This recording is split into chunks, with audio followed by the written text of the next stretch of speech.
Welcome back. You're listening to the Flow Sports Hour on Flow FM, and I'm pleased to say I've got a very special guest on the line, an AFL legend on the field, and even more so in the coach's box, in my opinion. Premiership coach of the Sydney Swans, Paul Roos, joins the show. A pleasure to have you on, Paul. Thank you very much for joining me. Yeah, pleasure. Good to have a chat to you. Well, you left a pretty solid footprint on the AFL community. Premiership coach, 7-time All-Australian, including twice as captain, and a list of accolades too long to get into now, which got you into the Hall of Fame. But you've been sort of absent from the AFL landscape for a couple of years now and taking on some new challenges in life. So can you tell us exactly what you've been up to over the last few years? Yeah, I've got a company called Performance by Design, which is a leadership sort of culture company, which really enjoy. So we're global now. We've got an office in Canada. We've sort of started in the US also, and we're in obviously in Australia. So got some business partners and people that are really passionate about that space and have learned a lot in that leadership space. So I guess probably the best way to describe it is, it's taking 40 plus years I was involved in footy and with a number of other different people and transferring it. Mainly, we do a bit of sport, but mainly in the corporate world. So I'm really enjoying that, which is great. Well, it's no secret that leadership was one of the key pillars of your career as a player and as a coach. So I imagine this was a pretty natural sort of a career progression. Yeah, it is, definitely. I remember particularly when we won the Premiership in 2005, I did a lot of keynotes, and invariably someone would come up to me after the game and say, can you run a program for us? And I was like, well, I'm actually coaching the Sydney Swans. It's pretty hard to do that sort of thing. So, yeah, it is. I mean, you learn a lot through sport. There's no question. And, when sport became fully professional in the mid-90s to late 90s, it became much more like a workplace. So, you do learn a lot, and there's so many similarities between the corporate world and the sporting world. So, people love sport generally. Even if they don't follow it closely, they like the sporting stories because everyone sort of hears a bit about it, whether it's what happens at the Olympics or the World Cup or, the AFL Grand Final, NRL, or, the Rugby Union World Cup we've just had. So most people are inquisitive about it. So, when you take them inside and underneath the bonnet, they're really interested, and they can see how that does translate to their own environment and trying to create a high-performance environment in the workplace. Well, you say it's similar to sort of working in sports, and a lot of people certainly do love sports and relate to sports, but going into the corporate world, do you find that the leadership practices that you're trying to instill into your clients, are they quite similar is it quite similar for you to coaching a sports team? Yeah, in a lot of ways it is, and I think the biggest thing is that, the corporate world is still learning, what that looks like, because no one teaches leadership. That's what I've worked out, having, been out of football for 5 years. It's interesting that no one's really teaching leadership. Even when I learned it, it was more organic. I learned it through Gary Wilson and Bernie Quinlan, and, and then I sort of set my leadership capabilities, through my 17 years of playing, and then learned a lot, as assistant coach and doing some research overseas. So really no one is teaching leadership. So I guess it's just translating those skills that, whether it's a football coach, football captain, netball coach, netball captain, CEO, sales manager, whatever that role is, if you're managing people, so many of the skills are very, very similar. And that's what we find. As soon as we start a workshop, people really go, now I understand that concept and why I have to be better at that particular skill. I didn't really understand before why, but now, I think we put it in a really clear form for them so they can really see what it actually looks like. And then, they embrace it really well. Do you think leadership qualities are something that everyone has deep down and they need to tap into, or do you think some people are just more natural-born leaders than others? What's your experience been with teaching people? I'm sure you've had some people who come in not, being quite shy and maybe not quite having the qualities, but do you find you can pretty much instill them into anyone? I think so, absolutely. I mean, it depends on where you start. The interesting thing is probably the word culture gets thrown around a lot. If you look at what is culture is simply the behaviours that are rewarded and challenged. So if you're a young person coming into a poor culture, then it's harder to become a good leader because everyone wants to fit into whatever culture that is. I was really lucky that I came into a great culture at Fitzroy, so I knew what the behaviours were. So in order to become a good leader, you just have to become a really good role model. That's effectively the first thing about, we talk to our leaders at Performance by Design. If you can't be a good role model, I don't care what your title is, you're not a great leader. So I think that's the biggest thing as well. Just because you've got a title doesn't mean you're a great leader, whether that's the coach or the captain or the CEO. You might be a really poor leader because your behaviours are really bad. So leadership is about influence. Leadership is about role modelling, and they're good leaders. Are really first and foremost really good role models. You mentioned the culture at Fitzroy when you first arrived there was quite strong, and you were a really key figure in establishing a highly envied culture within the Sydney Swans. What was the club culture like when you first arrived at Sydney? Look, it was good, and I think that my philosophy was probably out of Fitzroy was, if you get really good people around you, as I said, with really good behaviours, you're going to have a pretty good culture. But then I realised, our catch cry performance by design is how do you not leave culture to chance? So how do you systemise culture? So once again, when I went to Sydney, the culture was good. We played in the grand final in '96. We had some really good players, some really good people. So the culture was quite good, but then the challenge is how do you get from good to great? And then how do you systemise your culture? And that's probably what I learned through my days at Sydney. You can systemise culture, and, obviously we're the sort of first ones to do that. Now it's just more normal in a football environment that, most clubs are trying to systemise their culture, but it's always, can be challenging because, if you're talking about your best, leaders are your role models, we've got to be really careful who we make as captain and who's in our leadership group and all those sorts of things, which has probably changed a lot over the last 40 years. Well, you certainly did manage to get Sydney from good to great, and that last Saturday in September of '05 is a very, very fond memory for me. What were some of the immediate changes that you made at the Swans? Well, I think getting the players to buy in, getting ownership of their football club, that was the biggest change, and deciding who they wanted to be and how they wanted to behave, and then picking their own leadership group, and then Stewie Maxfield becoming captain. And I think, I would say this to Stewie, and he would know that Stewie was the sort of first captain under that model. And typically the captains were either the best players or the longest-serving players. Stewie wouldn't have been probably the best 10 players at Sydney, but he was clearly our best role model leader. And we wouldn't have been the club that we were in 2005. And I'm sure John Longmire would say the same thing. They wouldn't still be the club they are now without Stewie Maxfield being the first captain under that system. So empowering the players, giving the players a voice, having some really robust discussions with the players, but having a clear culture code, the Bloods culture, and, having leaders that would stand up and, they would generally be role models for that culture. And Stewie Maxfield, a long-time runner for the Swans after his retirement as well. I think he might even still be a runner. I'm not 100% sure on that, but obviously the club meant a lot to him, and he clearly is someone who speaks volumes to that culture. And something synonymous with your time at the Swans was a certain policy which I'll paraphrase it and call it the no idiots policy, and I'm sure most people will know exactly what I'm talking about. Seems pretty unambiguous to me. Was that language how it was actually communicated within the club, or was there a bit more to it? Yeah, it was funny. I think it came from, it might have been Rick Barham, I think might have been quoted as our recruiting manager, terrific fellow, Rick, and I think he sort of said, we have a no dickheads policy. It wasn't something that was written on the wall, but it was more about, if you come to Sydney as a player, you act your way into the system or you act your way out of the system. So the most important part of that is having a system that's really clear. So, we wanted, good people, good players, but we had some, good personalities as well. So it wasn't a fact that everyone had to be the same personality. But, clearly we wanted to stand for something. We had some really clear standards and behaviours, and you had the opportunity to act your way in, but you also had the opportunity to act your way out. And really that's how the no, idiots policy sort of came about, really. In my opinion, the moment that spoke the most volumes about the standards you set within the Swans was the sacking of Barry Hall. You said you'd trust him with your kids, but not on the footy field. How tough was that process, first of all, but also how did the playing group react in knowing that was part of upholding the Swans culture? Yeah, look, it was a tough, really tough time. There's no question about it. And in the end, it was Barry who actually resigned. So he got reported on the weekend. I think he got 2 or 3 weeks. So we always were going to have to take some time. And obviously, we're still playing, even though Barry was suspended. I think it was Kirky that actually made that statement about, I trust Barry and my kids, but I wouldn't trust him on the footy field.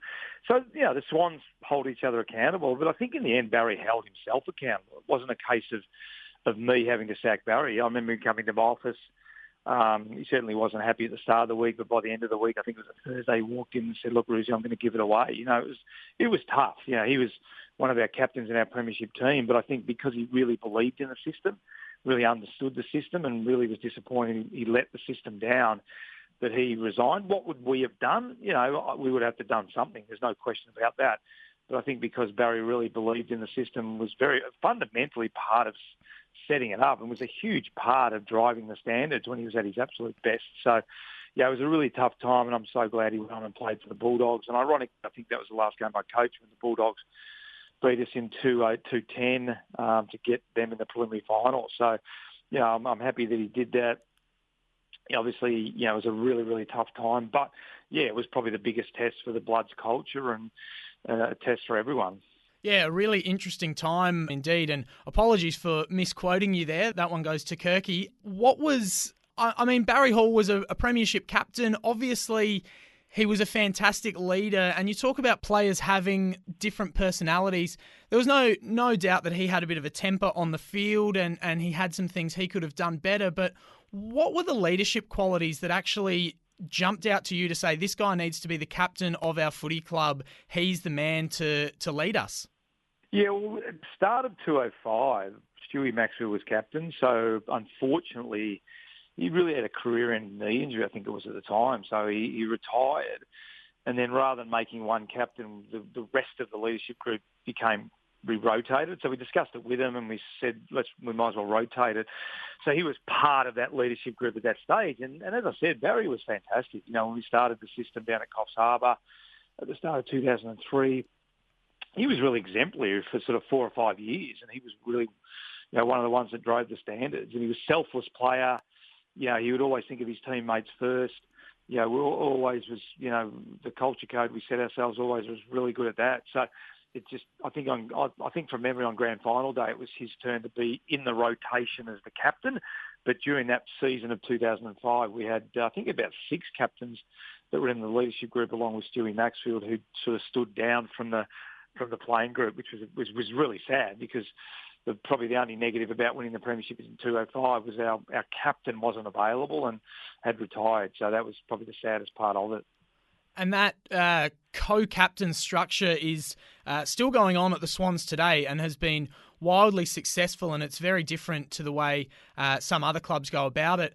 I want to ask you about succession plans in AFL coaching. Obviously, you handed the keys over to John Longmire and he had success straight away, winning that premiership in 2012 in his second season. And he's done a great job of upholding the standards and the culture that you really set within the Sydney Football Club. Simon Goodwin was your successor in Melbourne, also a premiership coach, and they came from a pretty dark place before you got involved as well. Obviously, you've got a secret to succession plans because it seems like they only work when you're involved. So, just talk us through those processes a little bit. Yeah, I guess the succession plan, there's been a couple of other ones, but the succession plan has to come from the senior coach, and that's probably the difference between the one that we did, the one that Collingwood did, the one that Hawthorn tried to do. Really, at Sydney, I remember at the start of end of 2009, I think it was, and Richard Collis, myself, and Andrew Island always had really honest conversations. I just remember going to Andrew and saying, "Look, I'm done at the end of this year," and they were really grateful because it was about the time that John Longmire was being interviewed from other jobs, and they felt that he would have been a good successor, and it turned out that he was. So the facts were that I drove it. I wanted to have someone underneath me that could then take over from me, because I always had this philosophy that when a coach was sacked, you always go outside the footy club. If you've set up your football club really well and you've got a really good culture, why don't you drive that internally? So I think that's the biggest difference between the ones that I've done at Sydney and Melbourne. Basically I signed on at Melbourne to have a succession plan. So that was from day one. That was the idea that I had, and obviously Peter Jackson and Glenn Bartlett were really happy with that. So, but the other ones really weren't driven by, the senior coach. So then it becomes really messy and really awkward. We saw that happen with both Collingwood and Hawthorn. And after the handover to Longmire, you went and coached the Swans Academy for a time. And that academy's obviously been fantastic in not just producing good footballers, but really good young men as well. Isaac Heaney, Cal Mills, Errol Goulden, all seem like brilliant young men off the field as well as obviously on it. How was that challenge for you, and how heavy was the emphasis on off-field behaviours in that younger age group? Yeah, well, when the AFL came to us and said we want to have an academy, the Swans was probably the only team out of the four that, when I say took it seriously, not really, I don't mean that literal. I mean, we sort of took it bigger than probably what the AFL thought it was going to be. The AFL, I think, original was to have something like 12 players or per age group, or it might have been 12 players total, I can't remember. But we said, look, if we're going to do it, you have to do it properly. It's really hard to pick the best 18-year-olds, when they get the draft age, let alone picking 11-year-olds and 12-year-olds at that age. So I think that was a big part of it. People got on board. Chris Smith was amazing. He and I worked really closely together, and we built up this incredible academy. And a lot of it was around the culture of the Sydney Swans. And as you said, I think there's about at least a quarter of their current team. Their top two and their best and fairest last year are both academy boys, Errol Goulden and Nick Blakey. It's been incredibly successful, but Smithy did a great job. And we always talked about, the players being really good people, because the reality is 99% of them were going to go into the workplace or go and play somewhere else or whatever. So only a small amount were going to go and play for the Swans. But, we took that role seriously. We wanted the players to come out with a great experience and have some great, behaviours and great values. And it turned out that, the Swans have done a great job with the academy as well. Almost reminds me a little bit of the great movie Coach Carter. You're coaching young men first and foremost, and sort of athletes comes second, because you never know what's going to come next in life. And you're right, for a lot of them, it probably won't be a career in the AFL. So that's really good to hear. How do you think your coaching practice would go in the modern AFL? Or I'm assuming you'd probably have to take a completely different approach with today's crop of players who have grown up in a world which is culturally quite different to the world 20 years ago, obviously with the rise of social media and so many other things shaping this newer generation.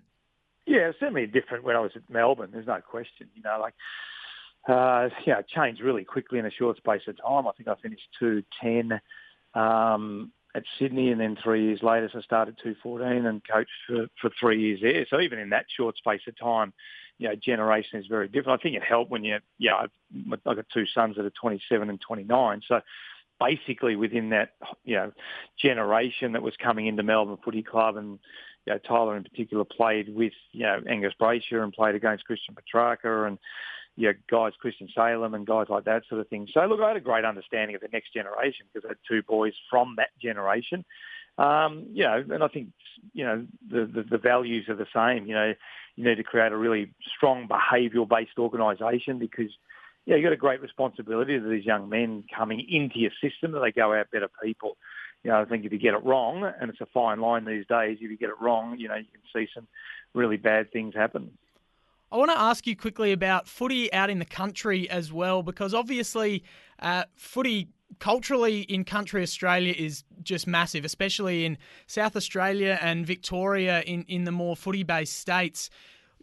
What do you think needs to be done to put more into sort of getting those kids to the next level? Because there's so many talented kids out in the country, and of course you see scholarships with wealthier private schools in Melbourne and Adelaide and the bigger cities of Australia. But how do you think footy goes out in the country, and what can be done to sort of help to uplift those country kids and get them to the top level? Yeah, my son actually played for Southport, and he went to the Rovers up in Wangaratta, and so I've seen it. There's enormous amount of talent in the country. I've seen players that could walk into AFL teams, no question. And I've seen it, with teams that Southport played. I've seen it up in the league that Tyler played in with the Rovers, no question. But the AFL has to set up a system that invites those players with, and I've got many ideas around that, but I've never been asked. So, you look at some of the great players of the last sort of 10 to 15 years. Matty Priddis won a Brownlow medal. Dane Rampy, I saw play for the Union New South Wales with my son Dylan, and we were responsible for getting him to play for the second. Smithy and I became dual All-Australian, etc., etc. There is plenty of players playing country footy that could be playing AFL football, but unfortunately they don't get the opportunity, and that's probably the sad part about where the AFL system has gone. I think we've just had the draft, and there's only been, 80 players taken, Australia wide, and the majority of them are 17, 18-year-old kids. So unfortunately, if you miss out on the draft, the chance of getting back in, and that's a massive, massive flaw in the AFL system. Based on everything you've just said, I have to assume you're a pretty big fan of the mid-season draft because, of course, that sort of gives those kids another opportunity to get a look in and get drafted. Oh, look, I'm a huge fan of anyone getting an opportunity to play AFL football because if you look back over time and you look at the system that I was in, it was an under-19 system. So we literally had 60 kids come to 12 AFL teams every year in the under-19. So do the math. 720 kids got access to a VFL system. And what was the number I just mentioned then? I can't remember how many got drafted yesterday over the last couple of days, but let's call it 80. That's 80 kids in Australia that now have got access to AFL. I'm talking about 720 kids in 1980 when I turned up that got access to the VFL. That was just in Victoria. So if you do the maths, it's pretty simple. Not enough kids are getting an opportunity, so we're missing out an enormous amount of talent. Greg Williams got the flick, I think, twice, and then came back and won 2 Brownlow medals because of the system. I think some of the Hawthorn boys played, 50, 70, 80, 90 games of VFL seconds before they got an opportunity to play seniors. There's an enormous amount of talent that's just not getting an opportunity to play. And you said you've sort of never been asked, though you'd have some great ideas, and I'm not going to ask you to give us all your ideas or anything like that, but would you then be in favour of a national reserves comp or some sort of setup like that to, get more players into the system? Oh, 100%. I mean, one simple way of doing it is if you play for a VFL reserves team, you can play for the senior team. So you're already with that team. So, I've watched enough VFL football to see some of the best players on the VFL teams that are affiliated with the senior AFL teams aren't even on the list. I've seen that. So the best players on the ground the week before can't get a game the next week, but the players that played poorly get a game the next week because they're on the list. So there's one way of creating an opportunity for players to play. But there's many, many others as well. You said you're a big fan of country footy and there's a lot of talent out there, and I find it really interesting that you said there's AFL-ready players there who just aren't getting a look in. What do you think the level of scouting out in the country is like? Are there enough scouts getting out to games and actually identifying the talent, or does it sort of stop after the junior levels and those sort of natural draft pathways like the under-18s and those state competitions? Well, to be fair to the recruiters, I mean, it's just the way the system's set up. If you've only got 70 to 80 kids, you're going to take the majority of 17, 18-year-olds. So, again, it's a numbers thing. So, you're taking, because what they see is more upside in that 17, 18-year-old kid and, he comes into a system, he trains, et cetera, et cetera. So it's more the system itself. So it's not a criticism of the recruiters. It's more that we haven't got a system that allows those. So they will get looked at and some will get taken. But I guarantee you there's plenty more players that should be playing AFL football than there are, that are out in the country, country leagues, city metropolitan leagues, et cetera, et cetera. They're absolutely out there because we know they are. Because when they get the opportunity, Tom Stewart, how many best and fairest has he won now and how many All-Australians? I think he's a 5 or 6-time All-Australian and a 2-time Geelong best and fairest winner from memory. There's another great example of someone that was playing, I think, in the Geelong Footy League and got picked up. An absolute superstar. They're absolutely everywhere, but the system doesn't allow the recruiters really to take them because they're always, not always, but most of the time they're going to take a 17, 18-year-old kid over the top of them. Yeah, I think Tom Stewart actually broke the record for the fewest games played to make it to 5 All-Australian teams or something along those lines. It's just remarkable that someone with that much talent wasn't playing AFL footy when they were, 18, 19 years old. It's, just remarkable. Paul, you seem very settled in what you're doing. Any chance you could ever find yourself back working in the AFL in any capacity? Maybe a reverse succession plan to get you back in charge of the Swans? Oh, no. Look, I enjoy part of the enjoyment now is just watching the games without an emotional attachment, because when you play for 17 years and you coach for 11 and a half years, and you're really emotionally involved in the game. You sort of, people ask me all the time now, who do you barrack for? It's a funny question, because when you're playing and coaching, you're more than a fan, and I say that respectfully to the fans. It's everything for you. Your week revolves around whether you win or lose. So now being able to sit back and just watch games. Clearly I have an affiliation with certain teams, but I enjoy just watching really good games when I turn them on. And just watching good players, watching players that I've coached before, watching players, as you said, from the academy.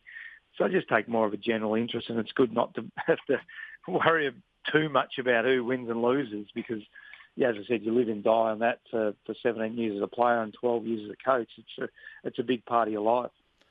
Well, if you never give anything back from this point on to the AFL, you've given plenty already. Like I said earlier, Premiership coach, 7-time All-Australian, 2-time All-Australian captain. The list goes on, and I wouldn't be surprised to see you elevated to legend status someday, that's for sure. And Paul, it has been sensational talking to you. Really appreciate you making the time to come on the show today, and I'll certainly be wishing you all the best with everything else you're doing in your career. Thanks very much, mate. Great chat. Appreciate it.